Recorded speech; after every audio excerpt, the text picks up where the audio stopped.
Hi everyone, this is Louis. Welcome back to my channel. And this is a time-lapse video how I scoped the Scorpion from Mortal Kombat 1.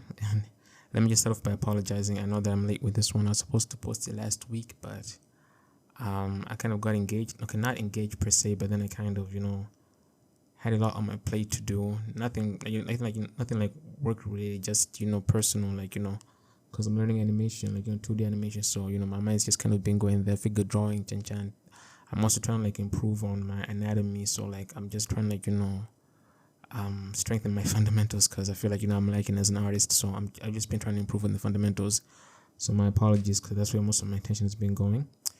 But that being said, I hope you liked the little animation I made at the beginning, with the flip and stuff. I'll definitely try to improve. Also, I was supposed to upload some base meshes, some free base meshes to my Gumroad of a male and female character, so that people can can use them for their projects and stuff like that. But then I failed to. Not that I won't post them, I will just a little later, because I want to I want it to go up simultaneously with this video. But then I failed to do that because they just scopes at the moment. But then I thought maybe let me just make a retopology of both of them, so that people can maybe practice their UV unwrapping and things of that nature, which is actually what this topic, what the topic of this video is about. So yeah. Also, next video is gonna be on Jackhammer. Someone requested the Jackhammer time-lapse, so I'll definitely do that. That's the next character. And but then before the Jackhammer, I want to post a tutorial, because I have this way of I have this trick I use when I'm texturing certain things, so maybe people might find it useful. For example, I made this Spider-Man rig a while back. I think it was the first video I ever posted here, the character Spider-Man, the character Spider-Man animation. That was the first video I ever posted on my YouTube page about a year ago, a little over a year ago. So I just want to show how I managed to texture the character like that. Maybe just especially the webs aspect, because I don't think webs should be separated on a character like Spider-Man. If you're texturing them, maybe just, so I'll definitely show them in the next tutorial. But then if you want to see that, if something you really want to see, let me know in the comments below. I'd really appreciate it. Also, like, share, subscribe to the channel, and we really appreciate that. And the people who do, thank you so much. I really appreciate it. I'll definitely keep pushing, keep trying to improve. But yeah, so that being said, so tutorial, Jackhammer, and then we'll see going forward what's next. All right, so I won't really take much of your time, because I feel there's not really much I can say on this topic. But then UV maps. Let me start off by making one of the mistakes I made when making this character, which is actually why it made me made me want to talk about this, is I didn't really plan out the character prompt. I just started sculpting. I was kind of in the zone, and I didn't but then details, I still struggle with details. But then one way of detailing a character is not to sculpt everything on the base mesh, because at times it can get pretty heavy. You can have a really powerful machine, but then at times it might be humbled because of the amount of polygons you're pushing. Though I've heard that ZBrush handles higher polys better, but then I'm yet to experience it. But then from the people that I watch, that's what they say. So maybe I'll give it a try one day. But then let me just speak for Blender. At times the high poly meshes do get pretty heavy, you feel me? So what's the way of working around that? You can always paint the details afterwards, maybe skin pores and things of that nature. But then you can have a 4K texture map, right? But then if the UV islands, which are found on the texture map, the UV islands, so after you unwrap your model, you have what you call islands, depending on how you mark your seams. Could be the leg, the head. So they're all they all appear separately depending on how you mark your seam. So I'm just assuming that maybe, let's say you separated the head proper, so you had a seam across the neck, around the neck, and then you had a butterfly unwrap. So that face, that's your UV island, you feel me? Now you can have it on a 4K texture map, but then if the map is too small, then if the island is too small, you won't be able to paint some high quality details. They'll be very, very pixelated. Why? Because that island acts as a container. So the bigger the container, the bigger the details, rather the more the pixels you can fit into that container. So the more crispy it's gonna look. If you can check out, if you can skip to the video, you find somewhere at the end, you find that I was trying to paint the tattoo using a stencil method, but then the image or the quality of the tattoo didn't come out crispy. came out passable, but then you can tell like, okay, there's some pixelation happening there. Why? Because I made the island of the arms a little too small, so it had less pixels within it. So that's just something I want people to like, keep in mind when you're making your characters with the intention of adding extra details later. Plan out like, okay, where do I want to give my attention to?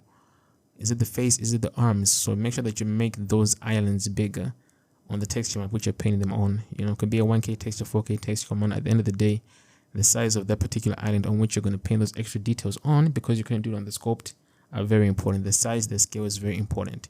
So just keep it basic. Just keep it very basic. If the island is small, that's less pixels in it. If the island is big, more pixels in it.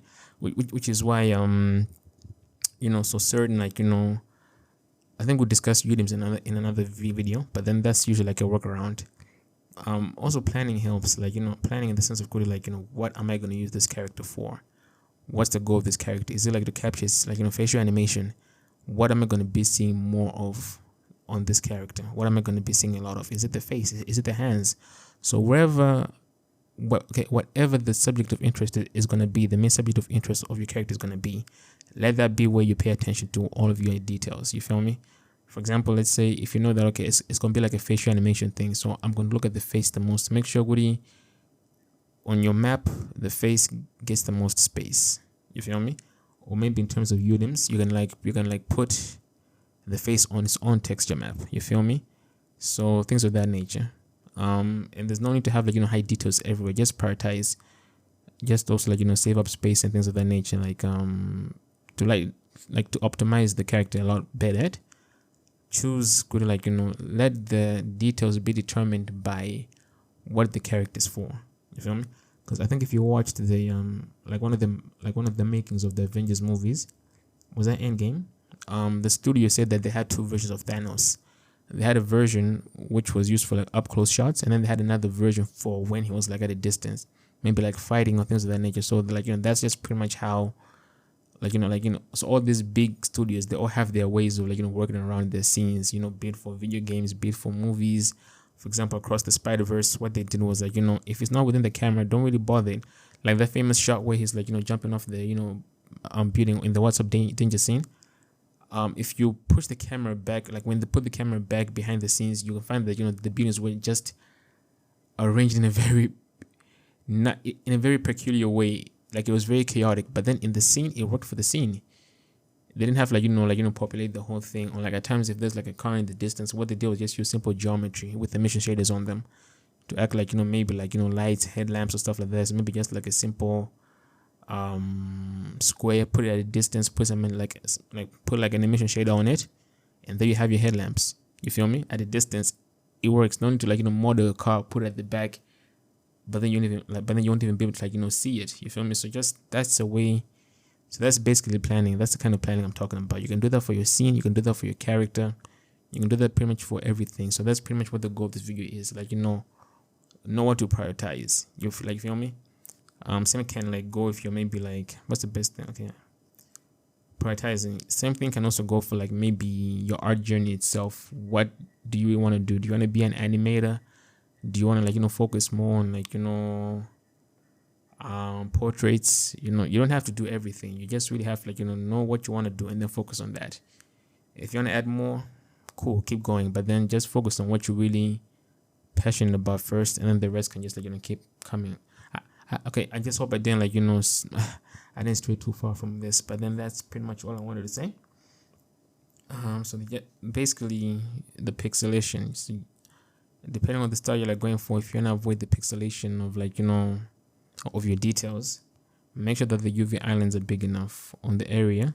Otherwise, you won't be able to add any extra details afterwards, and you wish you had sculpted at the beginning. But then, like I said, the mesh gets too heavy. It gets really heavy at times, and it becomes a chore just to sculpt. So always find a workaround. So one workaround is just add the details afterwards. Paint them as maps, bump maps. There's many ways of doing it. So just you don't have to add everything at the beginning. You can just if you have the basic form down right, you can be okay, I have the form I want, and I'll add the other details afterwards. And that's pretty much how it works. So yeah, if you made it this far into the video, I really thank you. I appreciate it. I tried to take to just one take, so I hope I made sense. Thank you so much for listening to me, and I'll just let the rest of the video play. And I apologize if maybe I talk a little too fast. I'm trying to work on that. This is the slowest I could go at the moment. But I'll definitely keep trying to improve with my mic presence and things of that nature. We'll definitely keep trying.